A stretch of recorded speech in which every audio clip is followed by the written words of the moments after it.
Selamat pagi teman-teman. Perkenalkan kami dari kelompok A1 Latsar CPNS Kementerian Keuangan tahun 2021. Di sini kami akan berbagi cerita mengenai benchmarking yang kami lakukan mengenai pengelolaan sosial media Direktorat Jenderal Kekayaan Negara dengan pembanding Direktorat Jenderal Pajak. Sebelum itu, perkenalkan, nama saya Bohal Aritonang. Saat ini saya sedang melaksanakan OJT di Direktorat Jenderal Kekayaan Negara. Perkenalkan, saya Neo Melani Sarahmatul Basit dari Direktorat Jenderal Pajak. Di sini kami mengambil topik tentang pengelolaan sosial media dari masing-masing unit pemerintah. Yang mana kita tahu ya teman-teman, peranan sosial media itu sangat penting sekarang, bukan hanya sebagai individu atau untuk marketing, tapi bagi instansi pemerintah juga sangat perlu dalam rangka menjalankan program pemerintah. Nah, menurut Neo ini apa peranan sosial media dalam instansi pemerintah ini? Jadi, penggunaan dan pemanfaatan media sosial merupakan salah satu cara dalam mempromosikan serta menyebarluaskan program dan kebijakan pemerintah, serta berinteraksi dan menyerap aspirasi masyarakat sehingga mencapai saling pengertian untuk kepentingan bersama antara pemerintah dan masyarakat. Pengguna media sosial pada akhirnya membangun sebuah komunitas sehingga terjalin komunikasi yang intensif. Proses komunikasi karena keterikatan yang sama terhadap suatu hal akan cepat membangun opini publik yang berdampak pada citra dan reputasi pemerintah.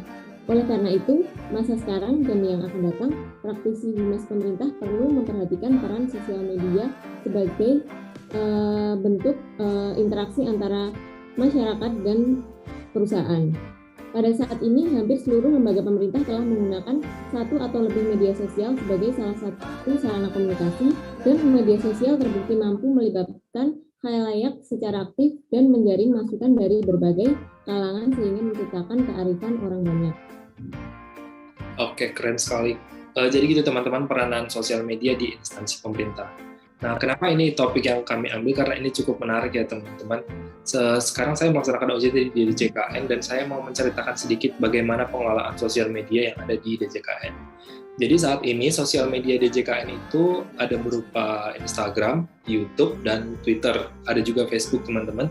Dan keseluruhan sosial media ini dikelola oleh Direktorat Hukum dan Humas Direktorat Jenderal Kekayaan Negara. Nah, biasanya nih teman-teman, akun-akun sosial media ini akan mengunggah postingan yang berupa infografis biasanya dan poster yang berisi mengenai pengelolaan kekayaan negara.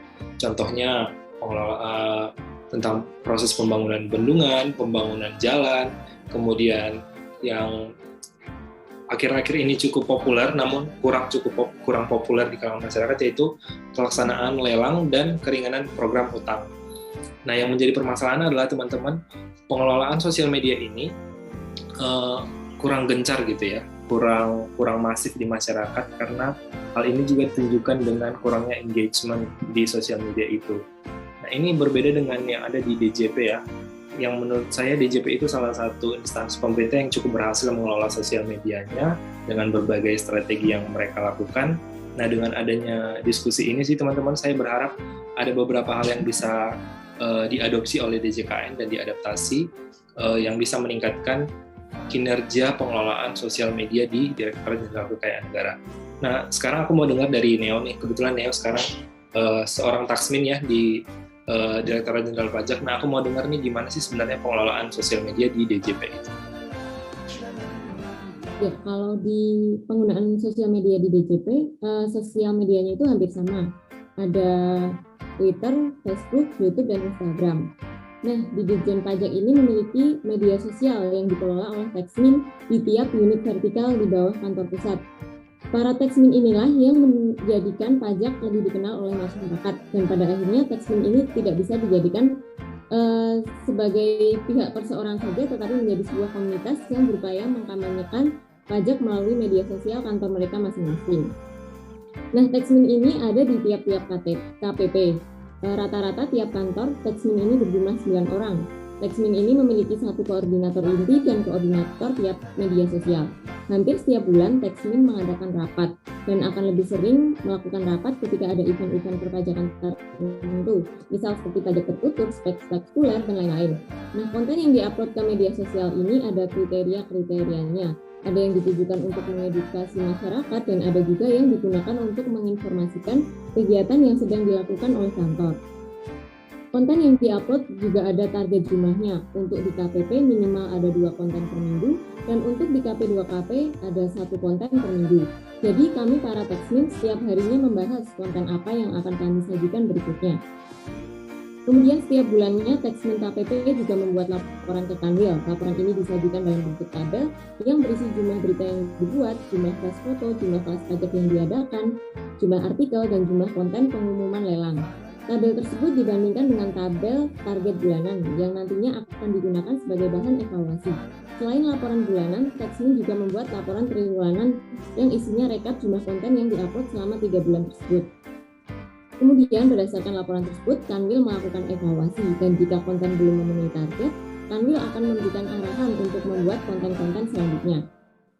Selain itu, P2 Humas Kanwil juga sering membuat acara melalui Zoom Meeting untuk memberikan edukasi-edukasi terkait fotografi dan videografi kepada Texmin. Di acara tersebut, para Texmin diajarkan cara memotret yang baik, cara menggunakan kamera, cara membuat video yang baik, dan bagaimana cara mengeditnya, dan masih banyak lagi.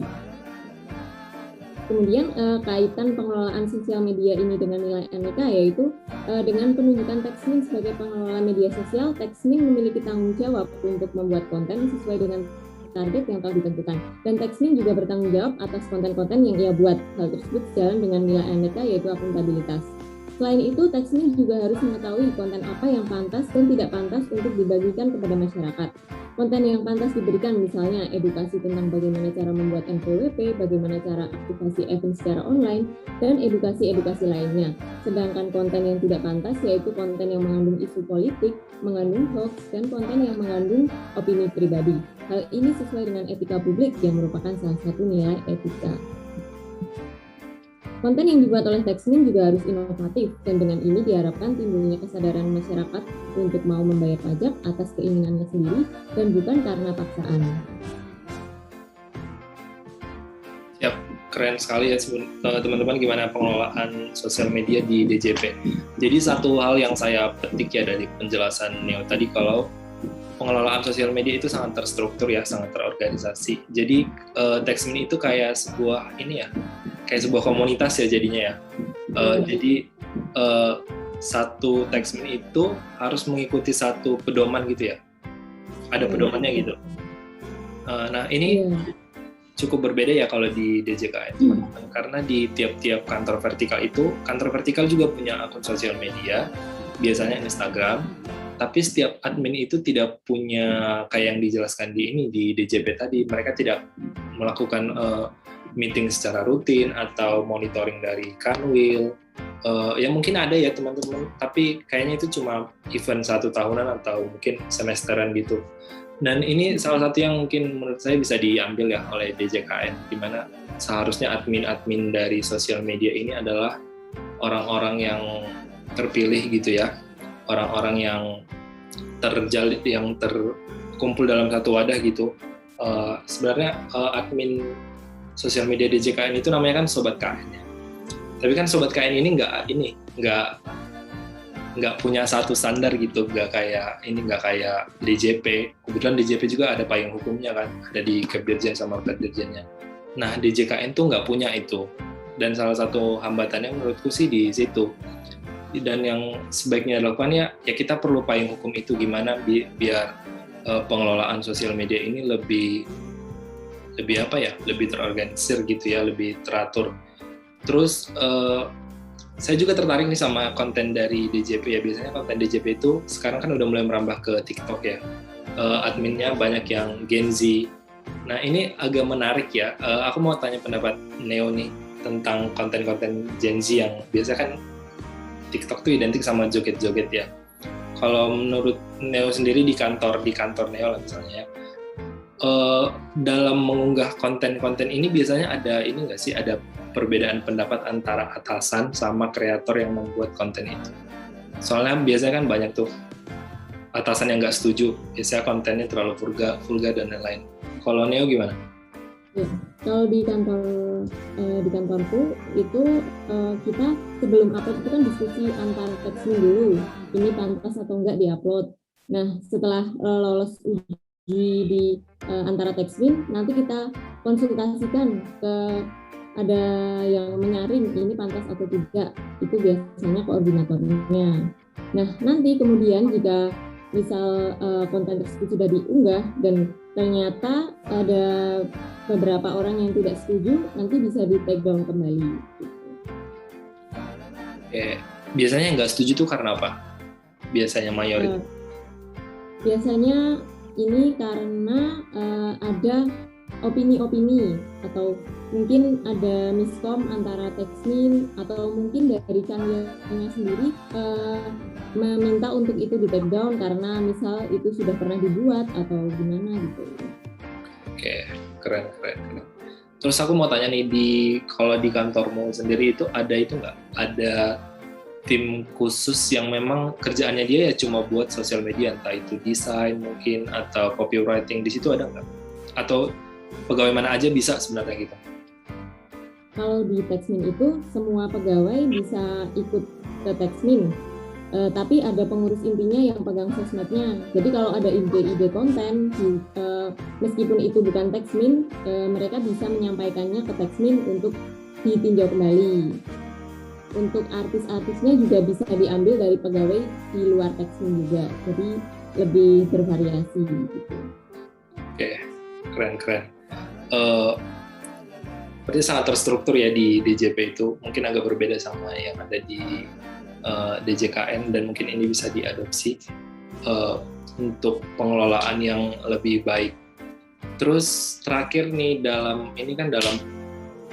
proses benchmarking ini kan ada inovasi-inovasi, dan tentunya nanti inovasi ini diharapkan bisa diadaptasi gitu ya. Tapi pasti ada hambatan-hambatan yang akan terjadi dalam proses adaptasi ini. Nah, di sini saya kepikiran ya setelah mendengarkan penjelasan dari Neo tadi, salah satu hambatannya adalah sumber daya manusia. Kan kita tahu ya pegawai DJP itu jauh lebih banyak daripada DJKN. Kalau nggak salah ada 40.000 pegawai DJP, sementara DJKN mungkin berapa ya, nggak nyampe sepertiganya mungkin.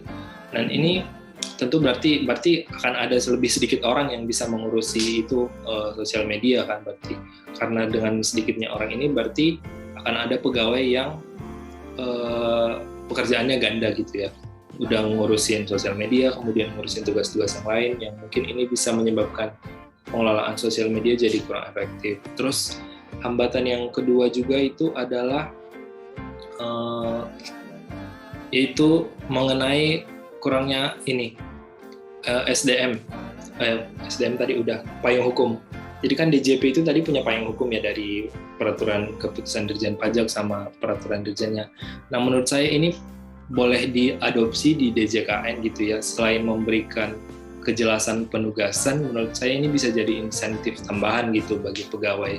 Ya mungkin karena udah diatur, ada dasar hukumnya, pegawai-pegawai lebih tertarik gitu untuk mengurus sosial media. Terus yang terakhir, ini sebenarnya terkait dengan pertanyaan yang tadi aku tanya ke Neo, yaitu tentang adanya perbedaan pendapat. Ini nggak bisa dipungkiri ya.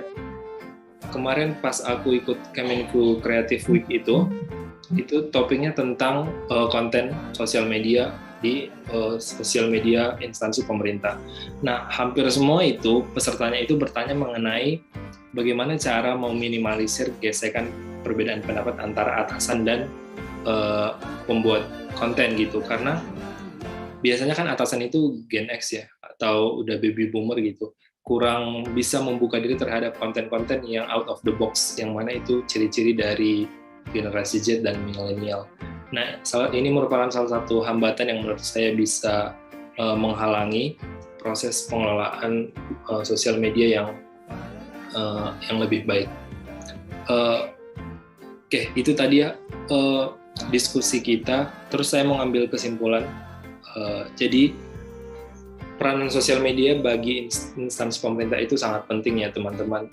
Selain sebagai wujud ekspresi diri bagi masyarakat biasa, sosial media ini bisa dijadikan sebagai alat untuk menjalankan program pemerintah, dan sosial media ini harus diurus secara serius dan bertanggung jawab karena ini berkaitan dengan akuntabilitas dan citra dan kredibilitas dari instansi pemerintah itu sendiri. Mungkin itu aja sih teman-teman diskusi kami pada hari ini. Atas perhatiannya kami ucapkan terima kasih.